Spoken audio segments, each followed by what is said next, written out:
আজকে আমি বানিয়ে দেখাবো বিস্কিট পিঠা। বিস্কিট পিঠাটা দেখতে যেমন সুন্দর, এটা খেতেও কিন্তু অসম্ভব মজার।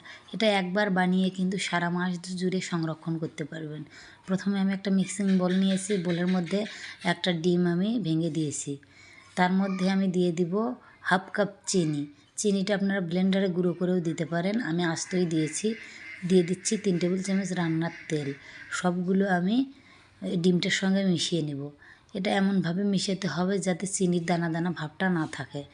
এটা ভালোভাবে মিশিয়ে নিতে হবে। এটা যত ভালোভাবে মিশাবেন তত কিন্তু পিঠাটা খেতে ভালো হবে। পিঠা বা বিস্কিট যেটাই বলেন, খেতে কিন্তু ভালো লাগবে। আমি এর মধ্যে দিয়ে দিলাম হাফ চামচ লবণ।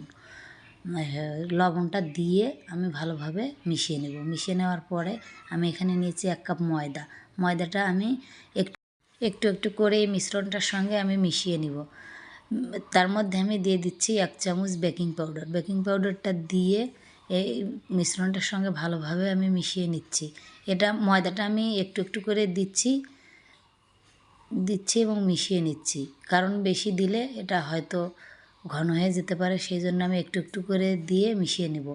আমার যতটুকু প্রয়োজন আমি ততটুকুই দেব, কিন্তু অল্প অল্প করে দিয়ে এই মিশ্রণটা ভালোভাবে মিশিয়ে নিতে হবে।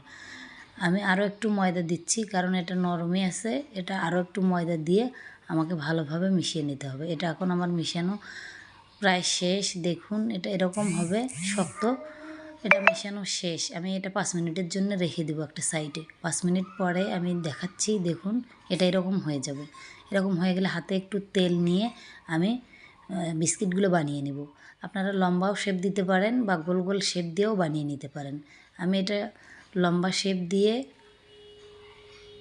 নেব এবং চুলায় একটা কড়াই বসিয়ে কড়াইয়ে আমি তেল দিয়ে হালকা একটু তেলগুলো গরম হয়ে আসলে আমি পিঠাগুলো দিয়ে দেব।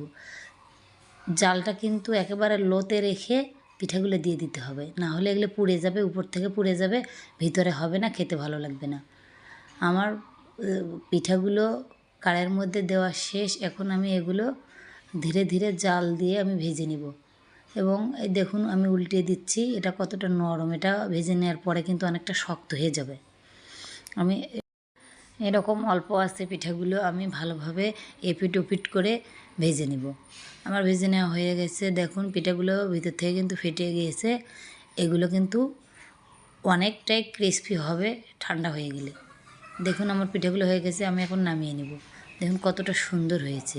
এই পিঠাগুলো কিন্তু একবার বানিয়ে আপনারা সারা মাস জুড়ে সংরক্ষণ করতে পারবেন। এয়ারটাইট বক্সে নর্মাল ফ্রিজে রেখে দিতে পারবেন। আমার ভিডিওটা যদি আপনাদের ভালো লাগে তাহলে একটু লাইক